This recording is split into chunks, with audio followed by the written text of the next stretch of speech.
Assalamualaikum warahmatullahi wabarakatuh. Perkenalkan nama saya Naima Zulfa dengan NIM 19112735.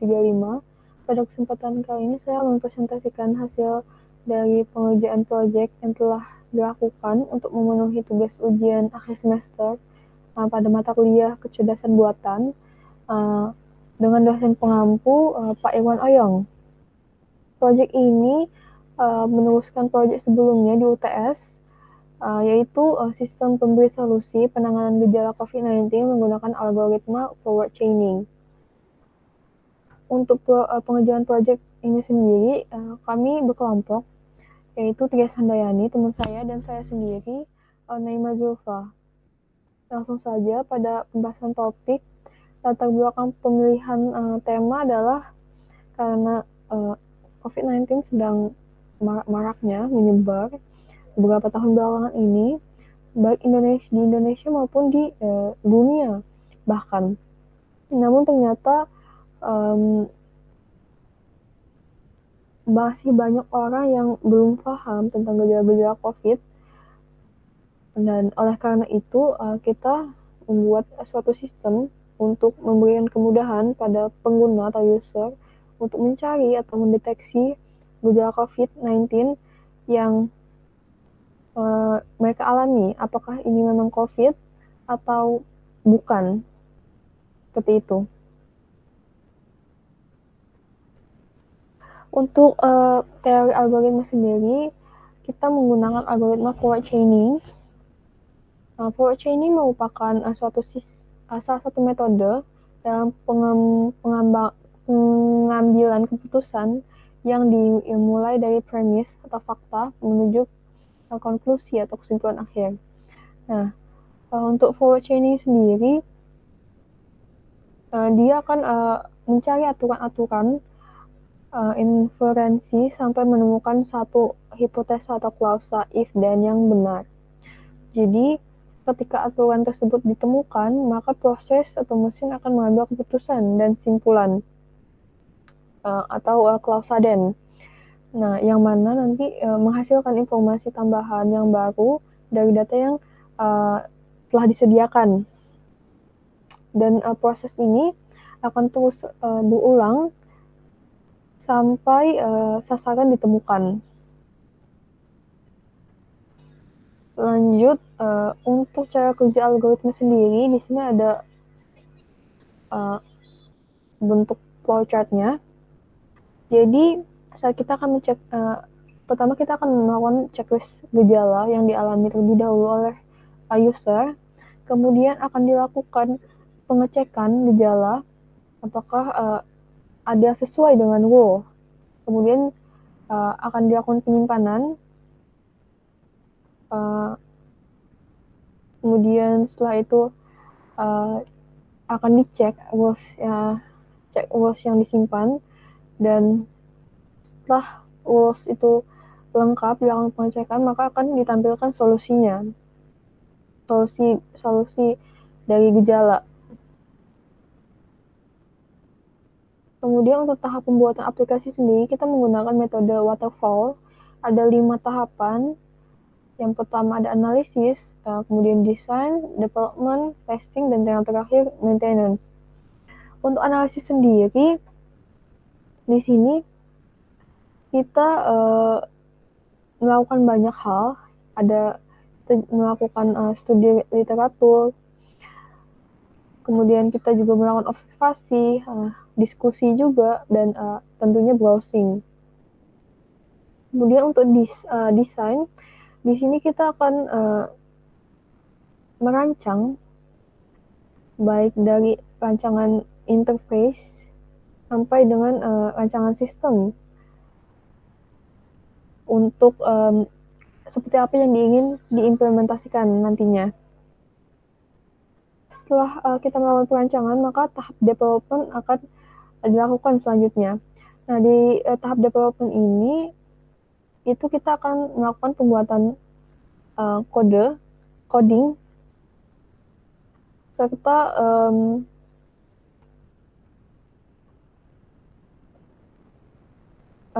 di sini juga kita akan membagi tugas ya. Dari tahap desain rancangan tadi, desain interface. Di development kita akan implementasikan dan dibagi. Siapa yang membuat desain, siapa yang membuat database, siapa yang membuat codingannya. Jadi akan ada pembagian tugas, kemudian di testing, tugas-tugas yang dikerjakan tadi akan digabungkan dan menjadi satu kesatuan dan akhirnya dilakukan evaluasi atau testing apakah project atau sistem ini sudah berjalan dengan baik. Jika belum, maka akan dilakukan perbaikan terhadap error atau bug yang terjadi. Kemudian setelahnya akan dilakukan maintenance atau pemeliharaan sistem untuk terus berjalan dengan baik. Langsung saja untuk yang pertama kita akan melihat database-nya. Di sini database bernama AI DB.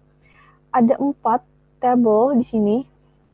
Yang pertama ada gejala, kemudian gejala terpilih, rule, dan solusi. Untuk gejala sendiri, di sini ada macam-macam gejala yang akan user pilih. Kemudian ada gejala terpilih, yaitu gejala yang setelah user pilih untuk nantinya dilakukan proses rule untuk menghasilkan solusi. Kemudian untuk rule di sini seperti ini rule-nya. Kemudian untuk solusi ini adalah hasil dari proses forward chaining nantinya. Kemudian untuk codingannya, yang pertama kita akan membuat koneksi ke bagian database. Di sini ini ada nama database yang kita buat tadi. Kemudian untuk indeks PHP di sini ada form untuk melakukan pemilihan list gejala yang akan user pilih nantinya. Yang pertama kita akan melakukan include koneksi terlebih dahulu. Kemudian di bagian indeks PHP ini ada 3 bagian. Yang pertama header, container, dan footer. Header sendiri berisikan navbar dari mulai tes gejala COVID, titelnya, dan segala macam bagian header. Kemudian untuk footernya ini berisikan si pembuat, yaitu Trias Handayani dan saya, Naima Zulfa. Untuk di bagian container, di sini ada welcome text yang dibuat. Kemudian ada form untuk list dari gejala yang akan dipilih. Actionnya akan kita tulis di sini, ada lanjut ke proses PHP. Kemudian metodenya post. Nah, di dalam form ini kita membuat checkbox, list checkbox dengan value diambil dari kode gejala di database, kemudian name-nya ada ID. Dan nama gejala akan ditampilkan dari database di tabel gejala. Nah, kolom gejala. Dan total data yang akan terlist itu ada 18 gejala. Kemudian setelah penulisan gejala selesai dan dipilih, maka kita akan membuat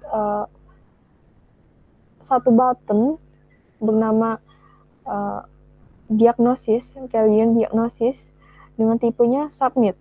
Jadi saat kita melakukan submit pada button ini, akan langsung dilakukan proses dan akan menghasilkan diagnosis gejala COVID. Kemudian setelah indeks selesai dibuat, kita membuat bagian form hasil dari gejala terpilih dan nanti untuk diagnosisnya. Pertama, kita akan include koneksi. Di sini juga ada 3 bagian yang sama, yaitu header, footer, dan container. Header dan footer itu memiliki fungsi yang sama dengan coding yang sama juga. Yang membedakan adalah bagian container. Di container, di sini fungsinya adalah untuk menampilkan hasil dari gejala terpilih dan hasil dari rules atau proses yang telah dilakukan. Kita membuat di sini ada solusi dan keterangan. Jadi solusi akan diambil dari tabel solusi dengan kolom nama solusi. Kemudian untuk keterangan diambil dari tabel solusi di kolom solusi. Nah, ini disesuaikan dengan proses yang atau rule yang sudah ada. Kemudian selain hasil diagnosis, kita juga akan menampilkan gejala terpilih yang sebelumnya ada di bagian indeks. Di sini gejala-gejala yang kita pilih akan ditampilkan kembali untuk memberitahukan bahwa inilah data-data yang telah kita checklist sebelumnya. Diambil dari gejala di bagian database. Nah, kemudian kita juga akan membuat satu button dengan value namanya diagnosis ulang, yang akan jika kita mengklik, kita akan melakukan diagnosis ulang dan form atau data akan langsung dikembalikan ke bagian indeks PHP. Harusnya indeks PHP. Kemudian, nah di bagian proses, saat kita tadi di bagian indeks membuat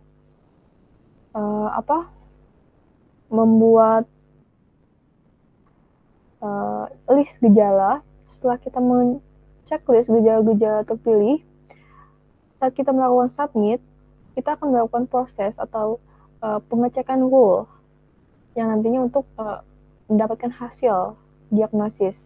Nah, di sini ada prosesnya. Saat kita melakukan checklist atau submit di button, maka kita akan melakukan select ID dari rules di database, yang mana di sini ID penyakit akan dicari berdasarkan gejala yang akan diinputkan. Setelah dapat, maka akan ditampilkan di lawan proses. Kemudian di sini rules yang ada tadi akan dipindahkan dari database ke array. Nah, selanjutnya di sini ada pencarian value yang mana memiliki nilai 1 dan akan disimpan dalam array rule.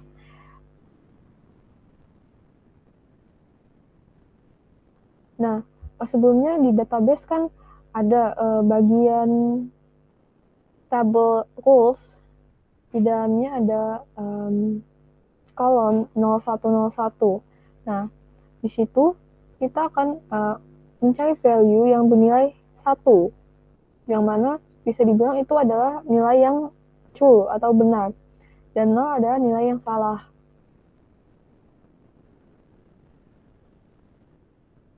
Kemudian kita akan melakukan pencocokan gejala yang akan diinputkan.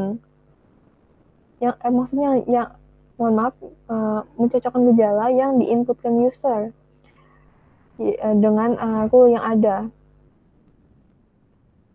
Jadi jika statusnya itu bernilai true, benar, gejalanya itu cocok, maka akan ditampilkan resultnya, hasilnya. Jadi jika input user ini sesuai dengan rule yang ada, maka akan ditampilkan di resultnya. Nah, jika ditemukan dan statusnya ini true, maka akan menampilkan data dari penyakit. Di sini ada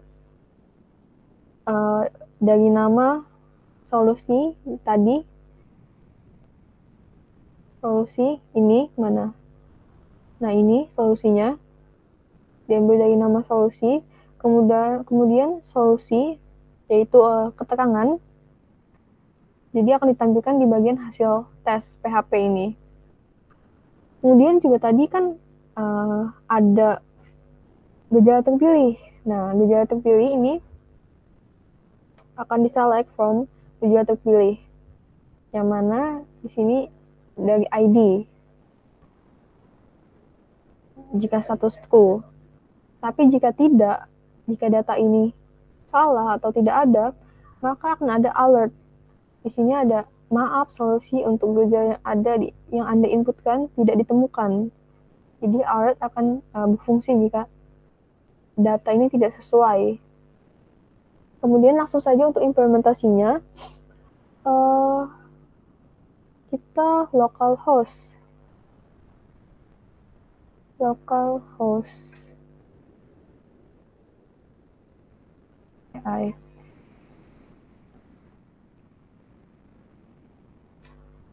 Nah, dia langsung akan tertarik ke bagian halaman awal, yaitu indeks PHP. Seperti yang saya bilang tadi, datanya